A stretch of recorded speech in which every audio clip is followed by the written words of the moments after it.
Sejak kecil, aku sudah percaya pada Tuhan dan menghadiri pertemuan bersama orang tuaku. Jadi setamat SMA, aku masuk ke perguruan tinggi Kristen. Dalam suatu pelajaran, pendeta berkata kepada kami, pasal 13 ayat 8 dari kitab Ibrani menyatakan, Yesus Kristus adalah sama kemarin dan hari ini dan untuk selamanya. Tuhan Yesus adalah satu-satunya juru selamat. Apapun zamannya, namanya tidak akan pernah berubah. Hanya dengan percaya kepada namanya kita bisa diselamatkan. Setelah mendengar ini, aku sangat percaya bahwa kita hanya bisa diselamatkan dengan memegang nama Tuhan Yesus. Dan bahwa kita tidak pernah boleh menyangkal namanya. Lalu, di luar kelas, aku aktif dalam persekutuan, pendalaman Alkitab, dan kelompok Injil. Aku tak pernah sekalipun melewatkan khotbah atau pertemuan. Namun seiring waktu aku mendapati, para pendeta dan penatua cenderung mengatakan hal-hal lama yang usang, tidak pernah ada terang baru. Dan rohku sama sekali tidak dibekali. Beberapa saudara-saudari menjadi lemah dan berhenti pergi ke pertemuan, dan mereka hanya menerima sedikit dukungan. Saat pertemuan, beberapa bahkan ada yang tertidur dan menjual asuransi atau barang dagangan kepada orang lain setelah ibadah. Melihat keadaan ini di dalam gereja membuatku marah dan kecewa. Kupikir jika seorang Kristen tidak mencari kemajuan dalam kehidupan rohaninya, tetapi selalu mendambakan hal-hal duniawi, masih bisakah disebut orang Kristen? Tidak. Para pendeta dan penatua melihat ini terjadi, tetapi mereka tidak peduli. Apakah itu sesuai kehendak Tuhan? Bagaimana itu bisa disebut menyembah Tuhan? Benar. Karena begitu lama tidak mendapat makanan dari pertemuan, rohku kering. Aku tidak lagi pergi ke pertemuan karena aku juga sibuk di tempat kerja. Aku merasa tidak enak tentang ini. Jadi aku membaca Alkitab di rumah dan berdoa kepada Tuhan. Aku selalu merasa kehilangan tujuan dan harapan, merasa tersesat dan tak berdaya. Kemudian pada bulan Oktober 2017, aku bertemu saudari Li dan Wang dari Gereja Tuhan Yang Maha Kuasa secara online. Persekutuan mereka tentang firman Tuhan praktis dan mencerahkan. Aku sudah lama percaya kepada Tuhan dan tidak pernah mendengar siapapun mempersekutukan firman-Nya dengan begitu jelas. Aku merasa mereka mendapat bimbingan Roh Kudus. Karena itu, aku sering bertemu dengan mereka secara online. Pada suatu pertemuan, aku sedikit terlambat masuk. Tetapi begitu masuk, aku mendengar saudari Li berkata, rencana pengelolaan Tuhan untuk menyelamatkan manusia dibagi jadi 3 zaman. Dan dia melakukan pekerjaan baru dan memakai nama baru pada setiap zaman. Tuhan menggunakan namanya untuk mengubah zaman dan mewakili pekerjaannya. Pekerjaannya bergerak maju dan namanya berubah seiring berbagai pekerjaan yang dilakukannya. Pada zaman hukum Taurat, Tuhan mengumumkan hukum Taurat dan perintah dengan nama Yahweh. Ketika dia mengakhiri zaman hukum Taurat dan melakukan pekerjaan penebusan pada zaman kasih karunia, namanya bukan lagi Yahweh, tetapi Yesus. Sekarang, pada akhir zaman, pekerjaan Tuhan bergerak maju lagi. Dan dia melakukan pekerjaan penghakiman. Dimulai di rumah Tuhan berdasarkan pekerjaan penebusan Yesus. Dia mengakhiri zaman kasih karunia dan memulai zaman kerajaan. Dan namanya juga telah berubah. Bukan lagi Yesus, melainkan Tuhan Yang Maha Kuasa. Ketika mendengar dia berkata, nama Tuhan telah berubah, kupikir tidak mungkin. Alkitab dengan jelas mengatakan, Yesus Kristus adalah sama kemarin dan hari ini dan untuk selamanya. Nama Tuhan Yesus tidak pernah bisa berubah. Tetapi kau mengatakan nama Tuhan sekarang telah berubah? Ketika berdoa, jika kita tidak memanggil nama Yesus, melainkan Tuhan Yang Maha Kuasa, apa itu sesuai dengan Alkitab? Kemudian, saudari Li menjelaskannya dengan analogi. Saudari Zhao, jika perusahaanmu menjadikanmu kepala perencanaan selama setahun, lalu menjadikanmu manajer selama setahun, dan kemudian menjadikanmu direktur, gelarmu tentu juga akan ikut berubah, sesuai dengan kebutuhan pekerjaanmu. Benar. Ketika pekerjaanmu berubah, gelarmu berubah. Sebelumnya, orang akan memanggilmu kepala perencanaan atau manajer. Tetapi sekarang, mereka akan memanggilmu direktur. Kau akan dipanggil dengan nama berbeda. Tetapi apakah kau berubah? Bukankah kau tetap sama? Hei, ini analogi yang sangat pas. Iya. Kemudian, Saudari Lee mengatakan, inilah bagaimana Tuhan memakai nama pada setiap zaman. Pekerjaan Tuhan berbeda dan namanya berubah, tetapi dia tetap satu Tuhan. Semuanya mulai masuk akal bagiku. Namun ketika memikirkan perubahan nama Yesus, aku tidak bisa menerimanya. Kupikir, aku tidak peduli kau bilang apa, aku akan memegang nama Tuhan Yesus. Aku tidak akan begitu mudah diyakinkan. Jadi, setelah pertemuan itu, aku memblokir Saudari Lee secara online. Tetapi malam berikutnya, dua saudari datang memberitakan Injil Tuhan yang Maha Kuasa pada akhir zaman. Menurutku, nama Yesus tidak bisa berubah. Jadi aku merasa sedikit enggan kepada mereka. Aku tidak ingin mendengarnya apapun yang mereka katakan. Saat akan pergi, mereka berkata, "Saudari, Tuhan berkata, carilah maka engkau akan menemukan. Ketuklah maka pintu akan dibukakan bagimu. Kami tidak tahu mengapa kau tidak mau menerimanya. Tetapi apa kau pernah benar-benar menyelidikinya?" Setelah mereka pergi, aku terus memikirkan perkataan mereka. Aku merasa gelisah. Aku teringat tentang semua persekutuan yang kudengar dari jemaat di gereja Tuhan yang Maha Kuasa. Dan betapa dibekalinya rohku. Aku tahu dalam hatiku, firman Tuhan yang Maha Kuasa yang mereka baca adalah kebenaran dan perkataan Roh Kudus. Bagaimana aku bisa menjadi pencari kebenaran dengan menolak mereka seperti itu? Aku teringat sebuah pertemuan ketika Saudari Lee berkata dalam persekutuan, "Domba-domba Tuhan mendengar suaranya. Jika kita ingin menyambut kedatangan Tuhan kembali, kita harus belajar mendengar suaranya. Gadis bijaksana mengikuti Tuhan karena mereka mendengar suaranya."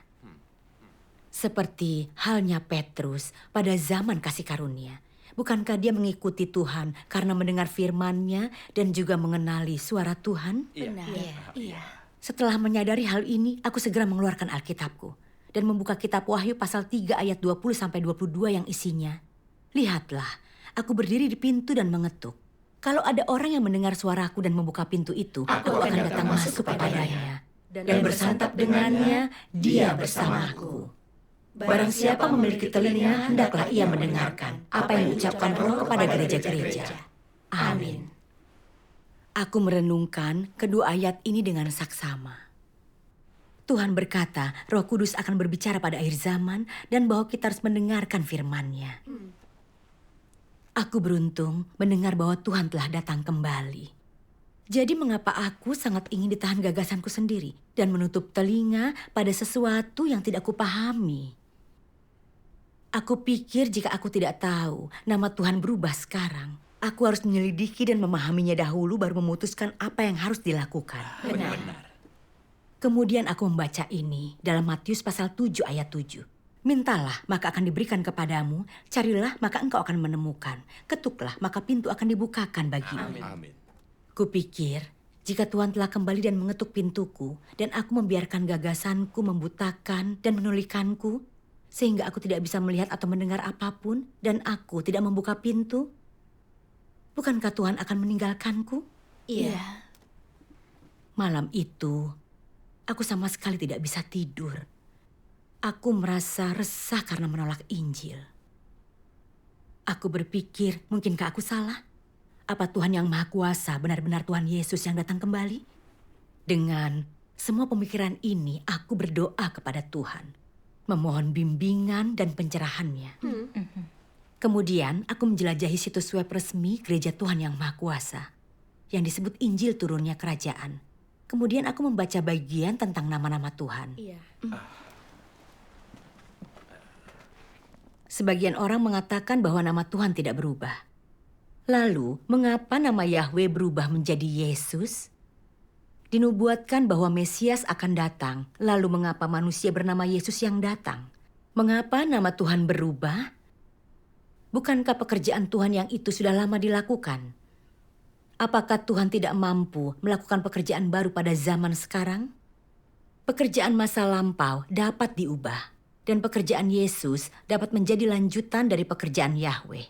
Lalu tidak bisakah pekerjaan Yesus digantikan dengan pekerjaan lain? Jika nama Yahweh dapat diubah menjadi Yesus, maka tidak bisakah nama Yesus juga diubah? Semuanya ini tidak aneh. Hanya saja manusia yang terlalu bodoh. Tuhan akan tetap menjadi Tuhan. Bagaimanapun pekerjaannya berubah, dan bagaimanapun namanya berubah, watak dan hikmatnya tidak akan pernah berubah. Jika engkau percaya bahwa Tuhan hanya dapat dipanggil Yesus, artinya pengetahuanmu terlalu terbatas. Amin. Amin. Aku merasa sangat terharu setelah membaca bagian ini. Aku merenungkan pada zaman hukum Taurat nama Tuhan adalah Yahweh. Dan dengan nama ini Tuhan memimpin orang Israel. Namun ketika Tuhan Yesus datang untuk melakukan pekerjaannya, bukankah nama Tuhan berubah dari Yahweh menjadi Yesus? Iya. Aku berpikir apa maksud semua ini? Mungkinkah Tuhan benar-benar memiliki nama baru pada akhir zaman? Jika Tuhan yang Maha Kuasa benar-benar penampakan Tuhan Yesus dan aku tidak menyelidikinya, jika aku kehilangan kesempatan untuk menyambut Tuhan, betapa bodohnya aku. Benar. Aku memutuskan untuk menyelidiki pekerjaan Tuhan yang Maha Kuasa pada akhir zaman. Syukur kepada Pada Tuhan. Tuhan. Saudari, bagaimana kau menyelidikinya? Iya, Iya. ceritakan. Aku menghubungi Saudara Chen dari Gereja Tuhan yang Maha Kuasa secara online. Pada suatu pertemuan, aku memberitahu dia tentang kebingunganku. Aku berkata, Alkitab mengatakan Yesus Kristus adalah sama kemarin dan hari ini dan untuk selama-lamanya. Nama Tuhan Yesus tidak bisa berubah. Jika dia datang sekarang, dia tetap harus dipanggil Yesus. Bagaimana mungkin dia dipanggil Tuhan yang Maha Kuasa? Aku selalu berdoa dan memanggil nama Tuhan Yesus. Jadi bagaimana aku bisa berdoa kepada nama lain? Kemudian Saudara Chen mengirimiku 2 bagian firman Tuhan.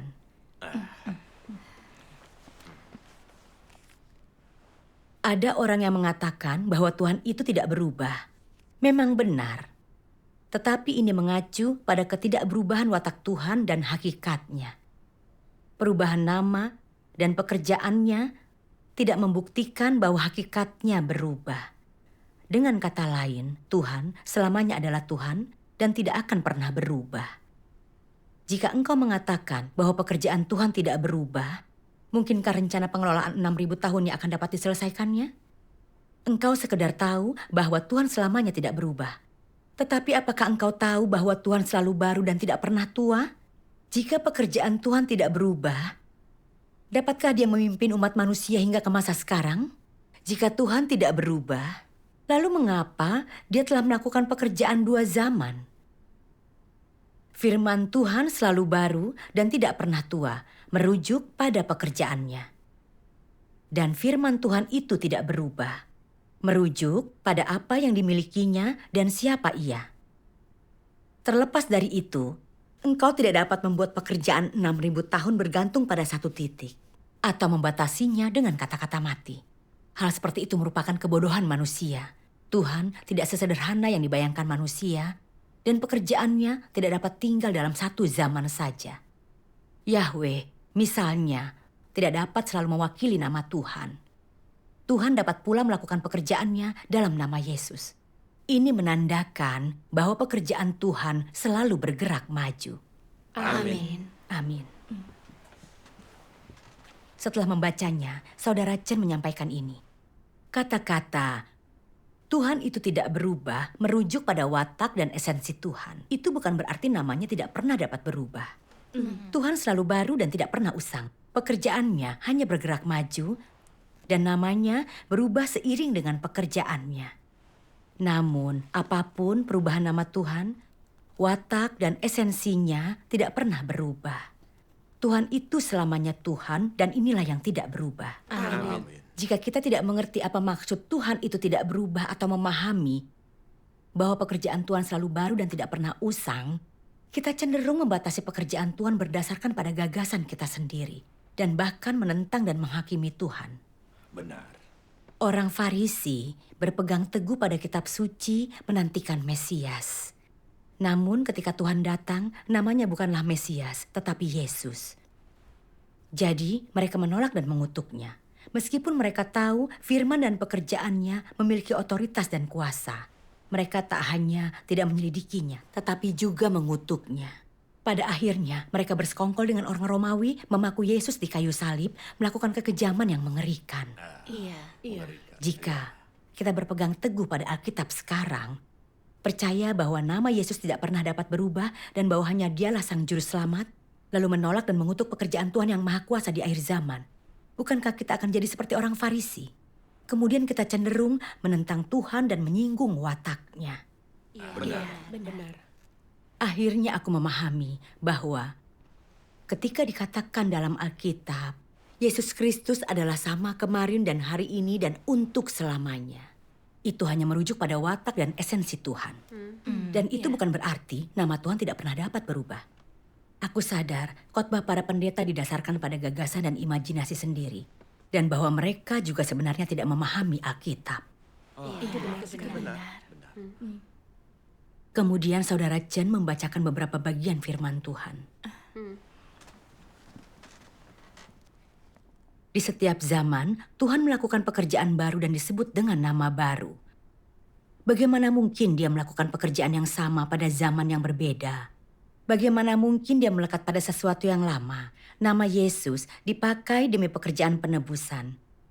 Akankah Dia masih dipanggil Yesus ketika Dia kembali pada akhir zaman, tetap melakukan pekerjaan penebusan? Mengapa Yahweh dan Yesus adalah satu, tetapi dipanggil dengan nama yang berbeda pada zaman yang berbeda? Bukankah karena zaman pekerjaan mereka berbeda? Mungkinkah satu nama merepresentasikan Tuhan seutuhnya?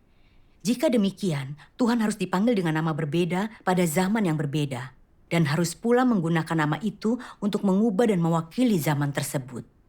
Karena tiada satu nama pun yang dapat sepenuhnya merepresentasikan Tuhan, dan setiap nama hanya dapat mewakili aspek temporal dari watak Tuhan di zaman tertentu.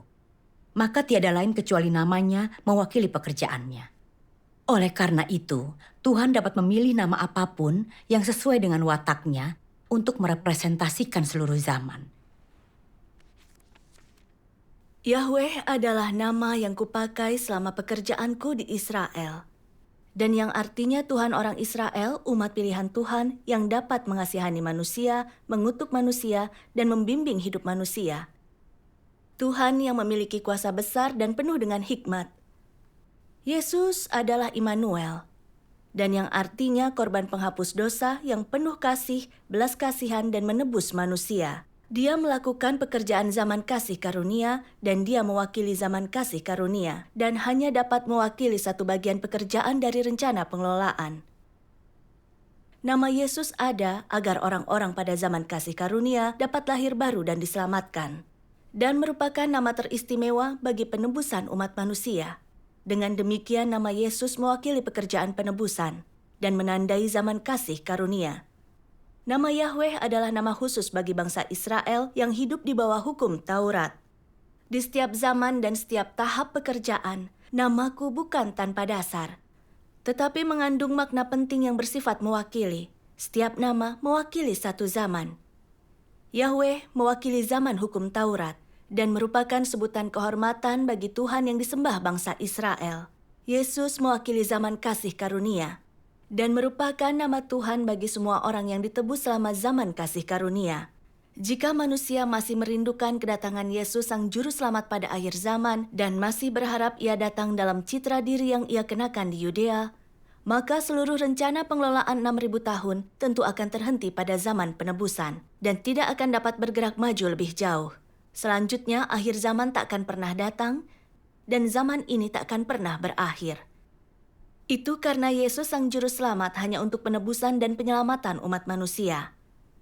Aku memakai nama Yesus hanya demi semua orang berdosa di zaman kasih karunia. Tapi itu bukan nama yang akan aku pakai untuk membawa umat manusia kepada akhirnya. Amin. Lalu saudara Chen menyampaikan persekutuan, rencana pengelolaan Tuhan dibagi menjadi 3 zaman. Dia melakukan satu tahap pekerjaan dan mengungkapkan satu bagian dari wataknya pada setiap zaman. Nama yang dia gunakan pada setiap zaman mewakili pekerjaan dan wataknya pada zaman itu. Tetapi itu tidak bisa mewakili keseluruhan Tuhan. Benar. Pada zaman hukum Taurat, nama Tuhan adalah Yahweh. Nama ini mewakili pekerjaan Tuhan pada zaman hukum Taurat, serta aspek wataknya yang megah, murka, penyayang, dan mengutuk. Tuhan memakai nama Yahweh untuk mengumumkan hukum Taurat dan perintah dan memimpin kehidupan manusia di bumi. Perilaku manusia diatur dan semua orang tahu bagaimana menyembah Tuhan.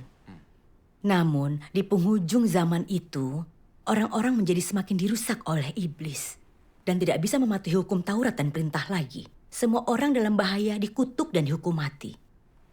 Untuk menyelamatkan manusia dari hukum Taurat, Tuhan menjadi daging dan melakukan pekerjaan penebusan dengan nama Yesus. Memulai zaman kasih karunia dan mengakhiri zaman hukum Taurat. Tuhan Yesus menyediakan jalan pertobatan, menyembuhkan orang, mengusir setan, dan mengampuni dosa manusia. Dia juga mengungkapkan wataknya yang penyayang dan pengasih. Dan akhirnya, dia disalibkan dan pekerjaan untuk menebus umat manusia selesai. Benar. Iya. Semua yang menerima Yesus sebagai juru selamat mereka, yang berdoa kepada namanya, mengaku dosa dan bertobat, dapat diampuni dosa-dosanya, dan mendapat kedamaian dan sukacita yang dianugerahkan Tuhan. Karena Tuhan Yesus melakukan pekerjaan penebusan, bukan menghakimi dan mentahirkan manusia pada akhir zaman. Meskipun iman kita berarti dosa kita diampuni, natur berdosa kita tetap ada. Kita masih hidup dalam lingkaran setan dari berbuat dosa dan mengaku dosa.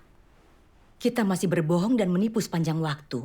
Kita mengejar tren duniawi, kita iri, benci, dan lain-lain. Kita hidup dalam dosa, tidak sanggup melepaskan diri. Jadi, untuk menyelamatkan kita selamanya dari ikatan dosa dan mentahirkan kita, agar kita dapat masuk ke dalam kerajaan-Nya, Tuhan sekali lagi menjadi daging pada akhir zaman untuk melakukan pekerjaan penghakiman dan pentahiran. Dia telah memulai zaman kerajaan dan mengakhiri zaman kasih karunia, dan namanya juga telah berubah menjadi Tuhan yang Maha Kuasa. Amin. Ini tepat menggenapi nubuat ini dalam kitab Wahyu. Akulah Alfa dan Omega, yang pertama dan yang terakhir, firman Tuhan. Yang ada sekarang, yang sudah ada dan yang akan datang, yang Maha Kuasa. Dia yang menang akan kujadikan dia di dalam bait suci Tuhanku. Dan ia tidak akan keluar lagi. Dan aku akan menuliskan padanya nama Tuhanku dan nama kota Tuhanku. Dan aku akan menuliskan namaku yang baru padanya. Amin. Mataku terbuka dan aku memahami bahwa Tuhan mengubah namanya pada akhir zaman. Aku telah membaca ayat-ayat ini sebelumnya, jadi mengapa aku tidak memahaminya? Ayat-ayat itu dengan jelas menubuatkan Tuhan akan memiliki nama baru yang maha kuasa ketika dia kembali pada akhir zaman. Namun aku selalu percaya Yesus Kristus adalah sama kemarin dan hari ini dan untuk selamanya. Dan memutuskan bahwa nama Yesus tidak pernah bisa berubah. Aku terus menolak dan menentang pekerjaan Tuhan di akhir zaman. Selama ini aku telah sangat bodoh. Iya. Sekarang aku tahu bahwa Tuhan memakai nama baru setiap kali dia memulai pekerjaan baru. Dan dia menggunakan nama ini untuk mengubah zaman dan mewakili pekerjaan dan wataknya pada zaman itu. Aku menyadari bahwa nama yang dipakai Tuhan pada setiap zaman adalah sangat penting. Iya. Jika aku menuruti pemahamanku bahwa nama Tuhan tidak dapat berubah dan dia akan datang sebagai Yesus pada akhir zaman, lalu bagaimana pekerjaan Tuhan akan bergerak maju? Bukankah ini akan selalu menjadi zaman kasih karunia? Benar. Ketika menyadari hal ini, aku tidak lagi ragu tentang nama baru Tuhan pada akhir zaman, Tuhan yang Maha Kuasa. Syukur kepada Tuhan. Tuhan benar-benar membimbingmu. Iya. Kemudian saudara Chen membacakanku satu bagian firman Tuhan. Mari kita baca bersama. Tuhan yang Maha Kuasa berkata, Aku pernah dikenal sebagai Yahweh, aku juga pernah dipanggil Mesias.